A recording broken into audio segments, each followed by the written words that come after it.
Has Congress surrendered? This week on Firing Line. Going to war is not the only constitutional prerogative Congress seems to have handed over to the president. Legislators see themselves first and foremost as team players for their parties, not as members of the first branch. Philip Wallach is a senior fellow at the American Enterprise Institute. His book, Why Congress?, examines how we can restore Congress to the role the founders intended. It really is different than half a century ago. There was much less of a presumption of just falling into line with the president because he happened to be in the same party as you were. Phil's right. Republicans, of course, control both houses of Congress, and they've made it quite clear that they don't see their job as placing limits on the president. They see their job as enabling him and supporting him. Oona Hathaway is a law professor at Yale and was a chair on the bipartisan Princeton Initiative on Restoring the Constitutional Powers of Congress, whose final report warned, presidents unchecked by Congress become monarchs, and monarchs unchecked can become dictators. I interviewed them in February, before the war in Iran, in front of a student audience at Hofstra University. Firing Line with Margaret Hoover is made possible in part by Robert Granieri, Vanessa and Henry Cornell, the Fairweather Foundation, the Tepper Foundation, Peter and Mary Calico, the Beth and Ravenel Curry Foundation, Pritzker Military Foundation, Cliff and Laurel Astis, and by the following. Oona Hathaway, Philip Wallach, welcome to Firing Line at Hofstra University. I'm so grateful that you've joined me here in front of a student audience. The very first article of the Constitution enumerates the powers of Congress. This includes powers to make laws, powers to tax, powers to spend.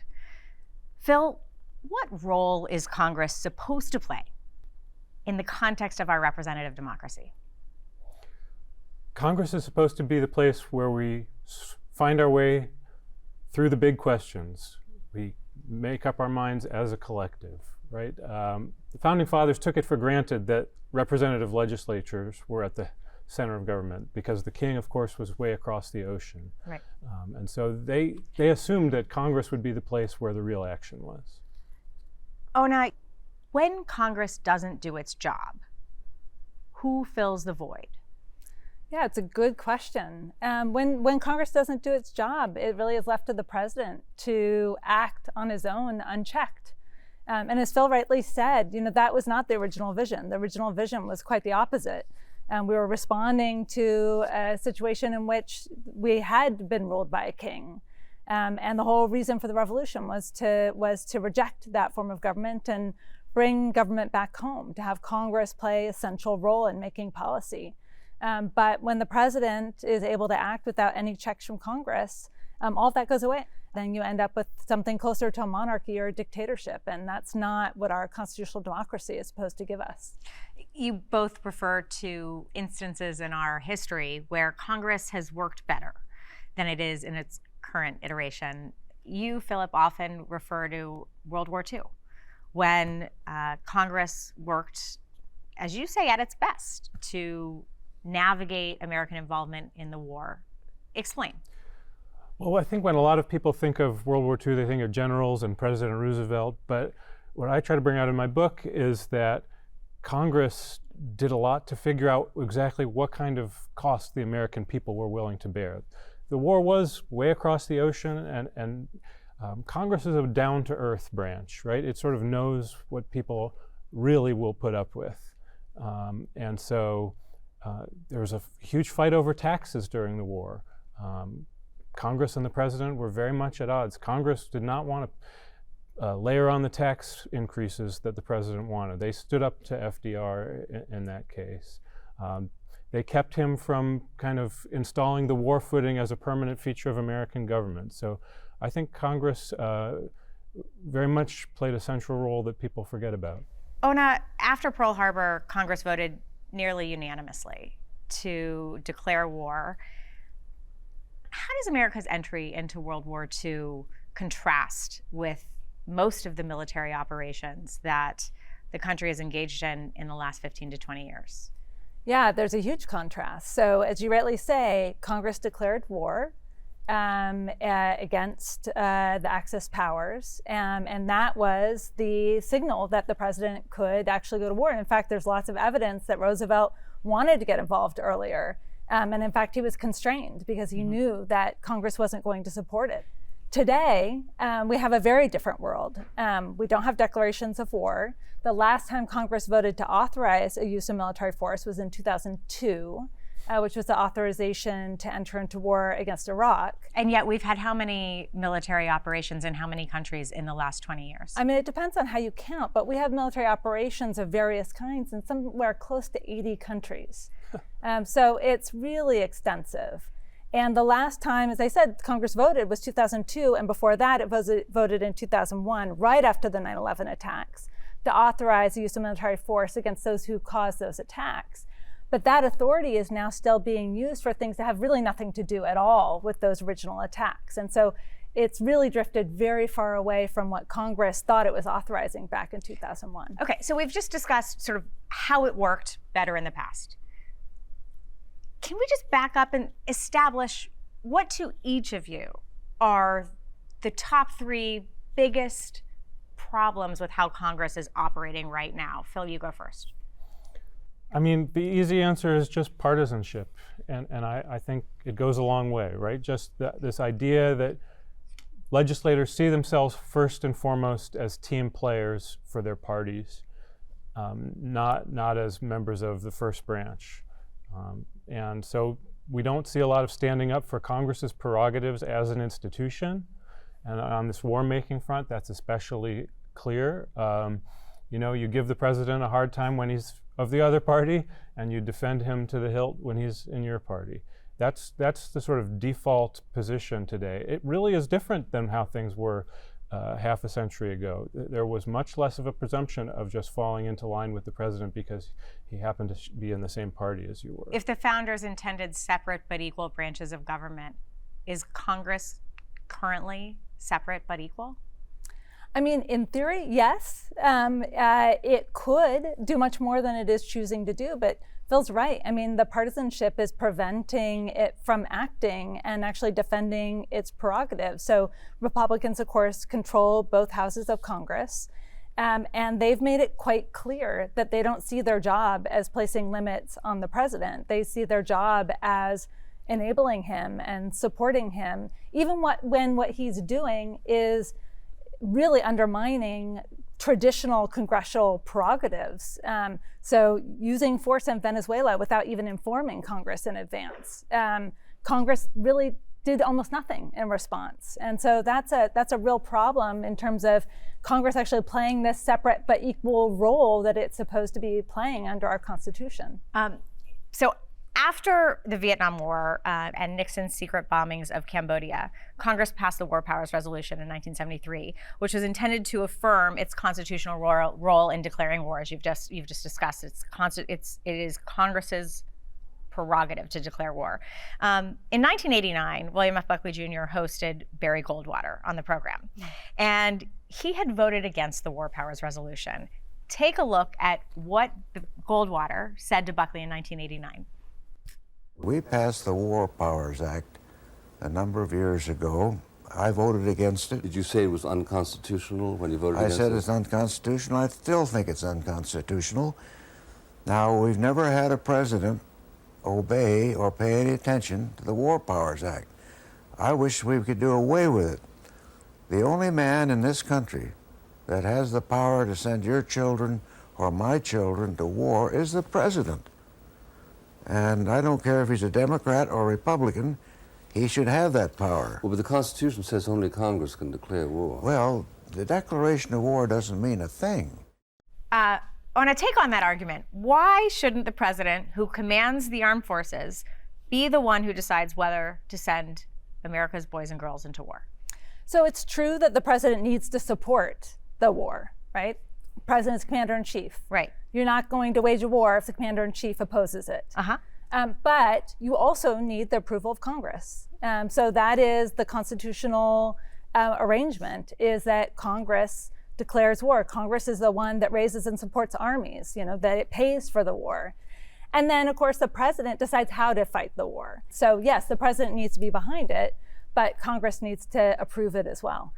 Phil, is Goldwater right that presidents have essentially blown off the war powers resolution? I think that's mostly right. I think that the underlying impulse to say we need cooperation between the branches is still active, even as the formal mechanism of the war powers resolution hasn't been such a success. Presidents have all sorts of ways of manipulating it. But I think it's also just clear that presidents of both parties have found if they initiate short actions, there's very little that Congress can do to really second guess them. Look, President Trump has gone further than any of his predecessors in pursuing military action without the consent of Congress. His administration bombed Iran's nuclear facilities, attacked boats in the ocean under the suspicion that they were carrying drugs, targeted terrorists in Nigeria, and removed Venezuelan leader Nicolas Maduro. It's also threatening further action against Iran now. Oona, you have written extensively about the illegality, from your perspective, of many of these actions internationally. Why don't you see a plausible legal rationale for these attacks? Yeah, so each of these has to be justified both as a matter of international law and domestic law. So under international law, the only justification available would be if it's an act of self-defense. Mm-hmm. Under domestic law, the president needs to get the consent of Congress, mm-hmm. or it also, again, has to be a situation where there's an imminent attack on the United States, where there's no moment for deliberation and it's necessary to act to respond to save the country. That's the kind of situation in which the president can act without going to Congress. None of these meet that test. Right. And that is, I think, very troubling to me, because it suggests the lawyers aren't in the room. The lawyers are not really being listened to, and this suggests there's no legal limits whatsoever. Phil, how do we get from a Congress in, say, the 1960s, where bipartisan coalitions passed sweeping laws, from the Civil Rights Act to the Voting Rights Act, to one that now can barely keep the government funded, let alone resolve major policy debates, as the founders intended in your description at the beginning? Well, it's not something that happened overnight. It's really been kind of a slow, steady decline in many ways, and an erosion of the political culture that used to prevail on Capitol Hill, where people felt that they could argue with each other in quite a heated way and call each other some names, but at the end of the day, they were going to make a deal. And along the way, the whole idea of making a deal has come to be discredited as mm-hmm. somehow corrupt. And so many of our politicians today spend almost all their time denouncing the institution that they're a part of. And what they want to show their voters is that they're willing to always say no to deal making, right? And that leaves Congress in a very awkward place. Congress is an inherently transactional kind of branch. It's always if it's working well, it's about getting to yes. And I think we should pause and note, even today, it could be worse. We got some appropriations laws by healthy bipartisan basis, even here in 2026. We passed 11 out of 12 appropriation bills as we're here taping today. That sounds very glass half full. Yes, it is. Okay. As Congress has sidelined itself, the presidents increasingly have pushed the limits of executive action. President Obama created DACA, the Deferred Action for Childhood Arrivals, in 2012. This is an executive order, as you both know, that intended to protect undocumented immigrants who arrived to the United States as children from deportation. President Biden also, through executive action, tried to forgive vast sums of student debt through an executive order. In 2025 alone, President Trump has signed 225 executive orders, exceeding his total for his entire first term. All of the presidents would agree that congressional dysfunction has left them in a position where they have no choice but to govern through executive order. Phil, is there some truth to that? There is, but at the same time, when executives take up that slack, they also deflate the pressure for Congress to get to yes, right? There was active negotiations on the immigration reform front in President Obama's first administration. And he was frustrated. He thought Republicans were so determined to thwart him that it just wasn't going to happen. So he decided to go ahead and use the executive branch's prosecutorial discretion to make this happen. It's not a great substitute, though, right? When we pass a law, it's there on the books. It's settled. When we have a president go through executive action, it's kind of just waiting for the next president to come in and sweep it away and replace it with something else. So for all the folks who were classified in the DACA program that you just mentioned, a decade later, they're still in this legal gray zone. It's terrible that we've allowed it to go on that way. Oona, in your report, you focused on fixes, things that could be changed pretty easily. In order for Congress to begin to assert itself again and to really become a separate but equal branch of government, one of them relates to war powers. Do you want to walk us through some of those? Yeah, I mean, look, I think the main power that the Congress has that it really doesn't use is the power of the purse. It could do a much better job of conditioning the power of the president and his ability to spend money on actually following the law. So the War Powers Resolution, which you mentioned, passed in 1973, doesn't condition funding on following the law. Right. You could condition the ability to actually pay the troops and to actually pay for a military operation on having it be consistent with the law, with the War Powers Resolution and with the Constitution. But Congress is nervous about doing that. And I think the test is going to be, at some point, does Congress realize it's being turned into completely irrelevant institution and that it's going to have to actually use the power of the purse to more effectively assert itself. But it needs to be willing to push back against the president, which right now this Congress is just not willing to do. Philip, what do you see as a couple of the major fixes or easy fixes that would allow Congress to assert itself in a way that would balance the powers? Well, it's not really about allowing, right? The Constitution allows them. So it's really giving them the push to take the action. I think we as citizens should all remember that these legislators can make this institution what they decide for it to be. What they've decided for it to be right now is not what it's always been. So I think it is a matter of putting the onus on them to act. How do we get them to break out of this bad equilibrium where they're partisans first and legislators a distant second?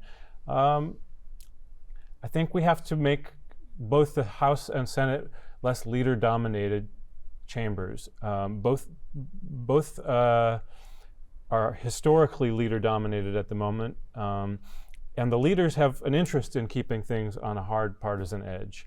If we recenter power more in the committees, that allows people to be workhorses. It allows them to say, okay, I'm going to invest in this issue, work with my colleagues, and at the end of the day, the work we do together is going to change the laws. That sort of creates a better set of incentives for lawmakers to think of themselves as lawmakers.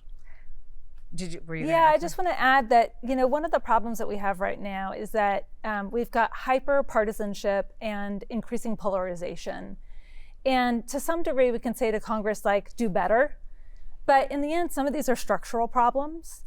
And the structural problems are going to require structural fixes.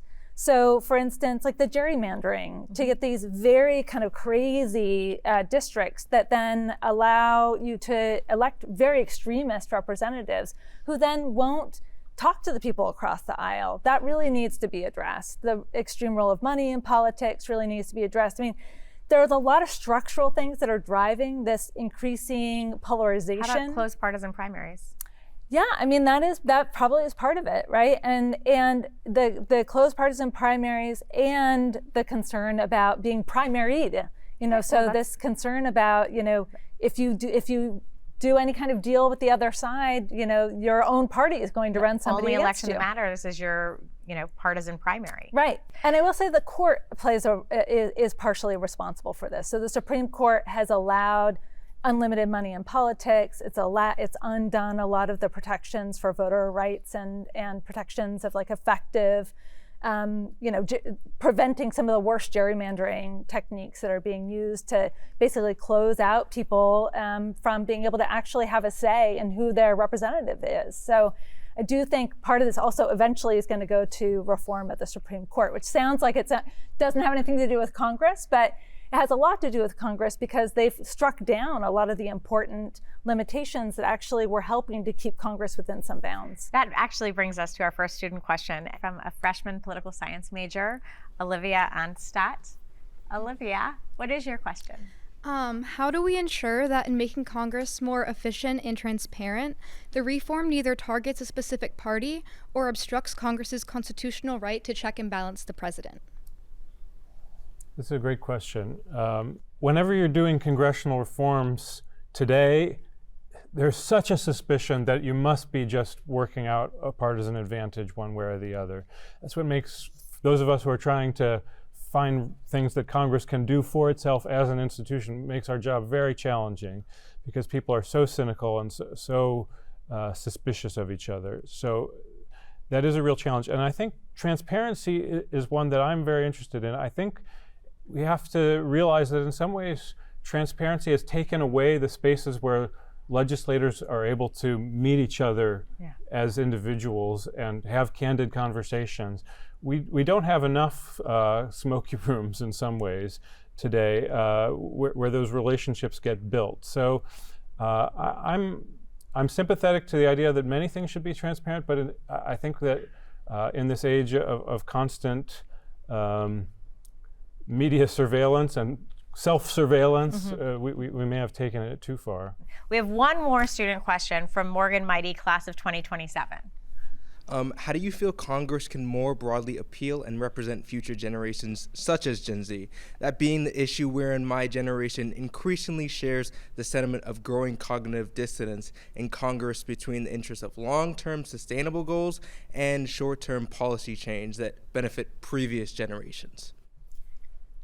Ultimately, it's the voters who have to assert their generational perspective, right? So, young people tuning in, this is your Congress, right? And the ultimate term limit is the voters. So that we see some Gen Zers already showing up in the halls of Congress, and I think a lot of them understand how to connect with voters in a very different way in this 21st century media environment. So I think that's something that we can hope for improvement on. And I'll just add to that. I mean, traditionally, young people don't turn out to vote. And if you don't turn out to vote, then you can't be surprised when Congress doesn't represent your interests. So it's absolutely critical the young people turn out to vote, express themselves, and play their role in our constitutional democracy, because it won't work if they don't. Well, it's interesting you mention that young people often don't vote, because young people showed up in an extraordinary way in the New York City mayoral primary this last year, and effectively selected the person who would ultimately win the candidacy. Of course, this is Zohran Mamdani.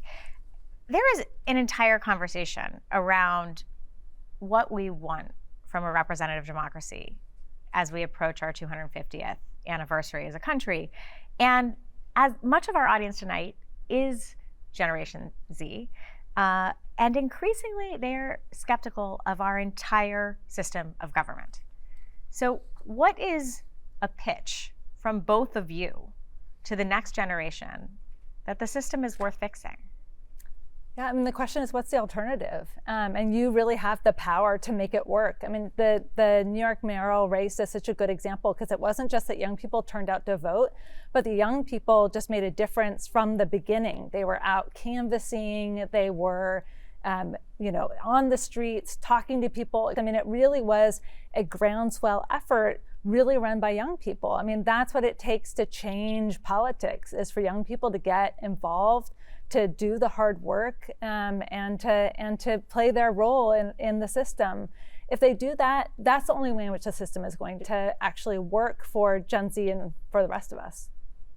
What is your pitch to Gen Z? Well, I think what we've been trending toward is this system where every 4 years we feel like we're electing a king for the next 4 years. And it makes us all go crazy. Yeah. So my pitch is that that's a very bad system for finding a way for us all to live together.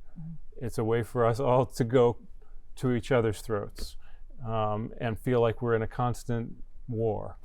I would think that Gen Z should internalize and understand the appeal of that pitch, that they can see that in this era that they've grown up in, politics has gone absolutely crazy.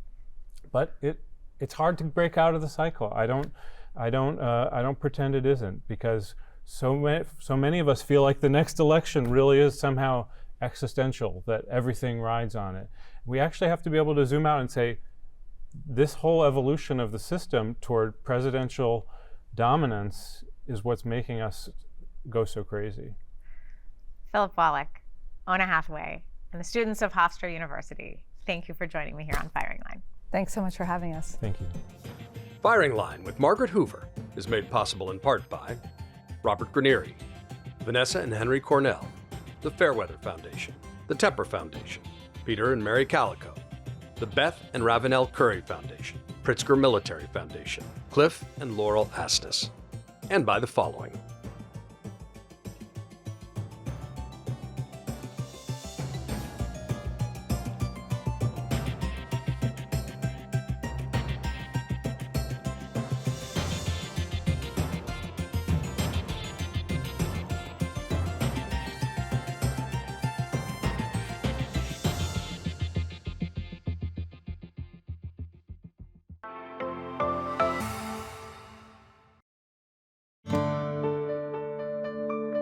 You're watching PBS.